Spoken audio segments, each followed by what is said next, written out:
Zee 24 तास एक पाऊल पुढे। आता आपण पुलंच्या साहित्यकृतीबद्दल बोललो आणि आता बोलूया विजय तेंडुलकर यांच्या गिधाडे या नाटकाबद्दल।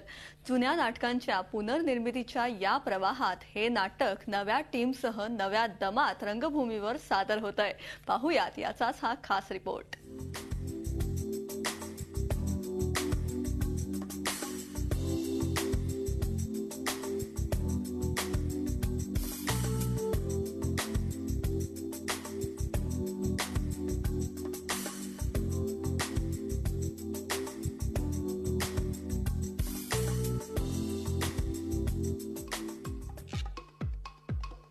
हे सेलिब्रेशन सुरू आहे बायको असून शेजारी या नाटकाचं।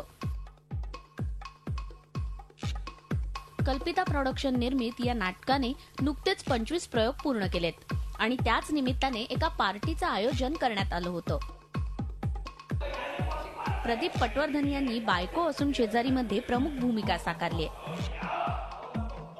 हे नाटक एक तर माझ्या मनातलं असल्यामुळे ते करायला खूप मजा आली आणि पुन्हा पुन्हा हे नाटक करायला मला नेहमीच आवडेल। आज 25 प्रयोग झालेत, याचे आणखी 500, 550, 1000, 1500 प्रयोग होतील, याबद्दल शंका नाही। नाटकाला मिळणारा प्रतिसाद पाहून दिग्दर्शकही खूप खुश आहेत। नाही म्हणाला एक 10 वर्षांनी परत नाटक रिपीट झालंय, पण मला असं वाटतं आजही तेवढाच चांगला रिस्पॉन्स आहे लोकांचा। आणि बेसिकली नाटकाची जी थीम आहे, जी डिवोर्सवरती प्रकर्षाने आपण मांडली की डिवोर्स घेणं सोपं आहे, पण ते डिवोर्स घेत असताना ती मुलं त्या आपल्या आईवडिलांना एकत्रित आणतात, एवढा मोठा थॉट या नाटकाने दिलाय।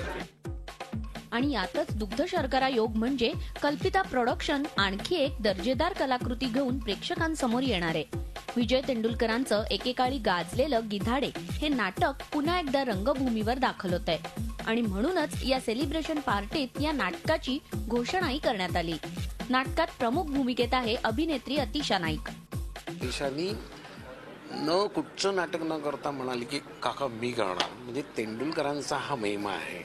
आणि ज्यावेळेला मी यांना सांगितलं प्रोड्युसर म्हणून की मी गिधाडे नाटक करतोय, तेव्हा त्यांनी डोळे बंद करून विश्वास ठेवला आणि तुम्ही कराल ती पूर्व दिशा। मग आता वाट पाहूया गिधाडे नाटक रंगभूमीवर दाखल होण्याची। झी 24 तास साठी मुग्धा देशमुख, मुंबई। झी 24 तास एक पाऊल पुढे।